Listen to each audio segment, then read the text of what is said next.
Grabe talagang excitement nitong mga Chinese people na to. Atat na atat ba naman guys na magkaroon ho ng war, ng gera, itong mga Chinese people na to all over the country. Imagine, tingnan nyo tong balitang to. Kung hindi ba naman mga shunga bells. Yan o. Kita nyo yan. Basahin ko sa inyo. Chinese fighter jet nearly collides with American B-52 bomber over South China Sea, sabi ho ng US. Kitang-kita nyo naman yung pagiging shunga bells. Gumawa ba naman ho ng napakadelikado at napakamapanganib na hakbangin nitong mga Chinese government na to. Hindi ba naman mga sinto-sinto? Imagine guys, sinundan nila, 'di ba? Binungtutan nila itong eroplano ng Amerika nitong mga Chinese people na to. Itong B-52 bomber, eroplano yan kasi guys na nakapaligid dito sa West Philippine Sea at doon sa South China Sea. Lumang eroplano na nakapaligid dyan sa WPS. Itong B-52 na to, binuntutan ho ng J-11 Chinese airplane, 'di ba? Itong B-52 ng Amerika. So, sa mga hindi ho nakakaalam guys, short recap naman tayo. So, aware naman ata ang lahat, no? So, kung hindi pa aware, siguro ipapaalam ko sa inyo. Sa mga hindi pa ho aware, sa mga hindi pa ho nakakaalam, na naglabas ho ng statement si President Joe Biden na kung saan, kung sakaling atakihin ho ang bansang Pilipinas, nitong mga Chinese people na to ay re-responde, tutulungan ho tayo ng Amerika dahil ho yan sa mutual defense treaty natin noong 1951. So, ito na nga dahil naglabas ho ng statement itong si Joe Biden na tutulungan ho tayo over the issue dun sa West Philippine Sea, ay may ginawang kababalaghan itong mga Chino na to, mga Chekwa na to. Biruin nyo, yan nakita nyo naman, pinakita ko. Yan, atat na nga talaga sila na magkaroon ho ng gera. Gusto nila tayong girahin ba? Pero mauta ko si Pangulong PBBM, hindi siya yung starter pack ng gulo. Kahit, di ba, alam nyo na, sinira nila yung coral reefs natin. Si Pangulong PBBM dinadaan sa due process.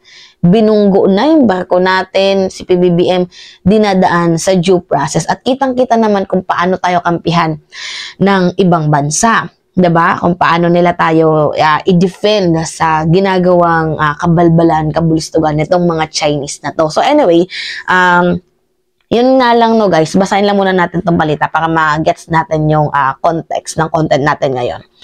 So, a Chinese fighter jet J-11 pilot executed what the US official described as an unsafe intercept, while an American Air Force B-52 aircraft was conducting routine operation over the South China Sea in international airspace. So, kung hindi ba naman mga tanga-tanga, So, a Chinese pilot nearly crashed. A Chinese fighter pilot nearly, guys, malapit na hong mag-crash into an American B-52 bomber doon sa South China Sea during a nighttime intercept. Sabi ho yan ng United States official. In a statement on Thursday, October 26, they also criticized what they describe as an unsafe and unprofessional move, raising concerns that the pilot was unaware of how close he came to causing a collision. Ganyan nga din yung ginawa dito sa natin sa Philippine Resupply Mission boat na, 'di ba? Imagine i-defend to ng mga Chinese people. Sasabihin na naman nila na yung Amerika yung masama, Amerika yung mali. So maglalabas na naman yan sila ng propagandista nila ng mga fake news.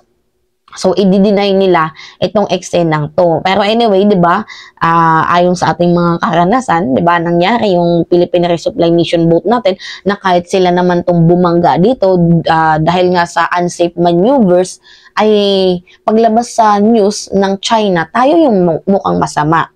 So, ganito din ho yung ginagawa nila sa Amerika. But then anyway, ito na nga So, nagkaroon ho ng hindi magandang paglipad itong Chinese, Chinese people na to. And I have a video, guys, papakita ko sa inyo.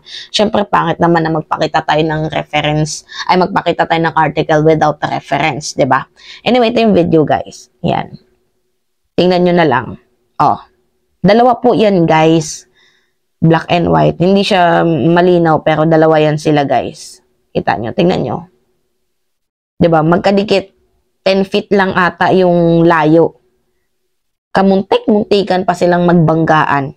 'Di ba naman bells itong mga na to. Mga piloto ng Chinese na to. Yan kasi yung nila, naratibo nila gawing masama ang iba't ibang panig ng mundo tapos sila lang yung tama. Lalakas talaga ng tama nyo. Yan, nakikita nyo naman yan, guys, no? Yan. So, dahil nga sa na yan, 'di ba? Sa video na yan, isa lang sa pinagtatakahan ko. Gusto ho kasi ng foreign minister ng China na magkaayos ho yung lahat-lahat para ho sa, 'di ba, para wala nang ho kaguluhan, 'di ba? So gusto nilang maayos ang lahat-lahat, maging safe, pero kitang-kita naman kung paano nila tayo gawing tanga. Kasi imagine, sabi sila, China's top diplomat starts US visit as Biden stands firm. So, ang gusto ko ng foreign minister ng China ay magkaayos lahat-lahat. So, parang magkaroon ho yun ng unitement. So, ito na yung nakakapagtaka. Paano tayo makikipag-ayos? Paano tayo makikipag-peace kung ang ginagawa sa atin ay pawang kababuyan? Imagine, di ba? Paano?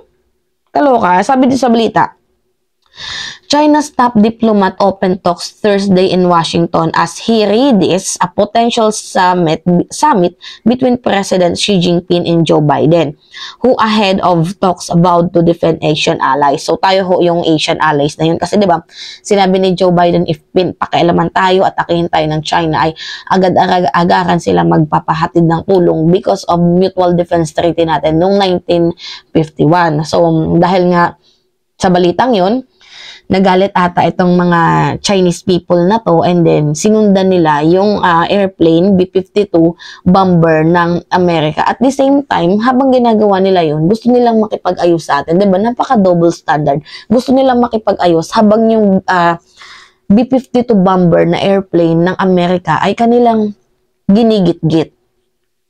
So anyway, Foreign Minister Wang Yi is paying the rare high level to Washington as the world's two largest economies seek to manage, if not resolve, a host of disputes that repeatedly sent tensions soaring in the recent years. So Wang will begin his visit by meeting Secretary of State Antony Blinken, who traveled to Beijing in June, and will welcome his counterpart for a closed-door dinner.